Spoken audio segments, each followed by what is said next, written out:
এই যে SIR BLO মুখ্যমন্ত্রীর বাড়িতে গিয়েছেন এবং সেই সংক্রান্ত একটা ভুল তথ্য পরিবেশিত হয়েছে।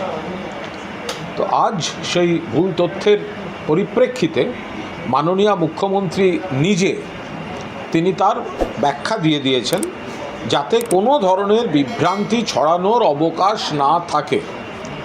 তিনি পরিষ্কার জানিয়েছেন তার বাড়ির যে অফিস সেখানে বিএলও গিয়েছিলেন, বাড়িতে কজন থাকে এবং সেই ফর্মটা রেখে গিয়েছেন। তিনি কোনো অবস্থাতেই নিজে হাতে ফর্ম নেননি এবং সেটি ফর্ম ফিল আপ করার কোনো প্রশ্নই ছিল না। মুখ্যমন্ত্রী আরও জানিয়েছেন যতক্ষণ না বাংলার সব মানুষ ফর্ম ফিল আপ করছেন ততক্ষণ তিনি ফর্ম ফিল আপ করবেন না। অর্থাৎ যে খবরটি ছড়িয়েছিল যে মুখ্যমন্ত্রী নিজে হাতে করে ফর্ম নিয়েছেন ইত্যাদি, সেটি সম্পূর্ণভাবে রাজনৈতিক উদ্দেশ্য প্রণোদিত এবং ভুল।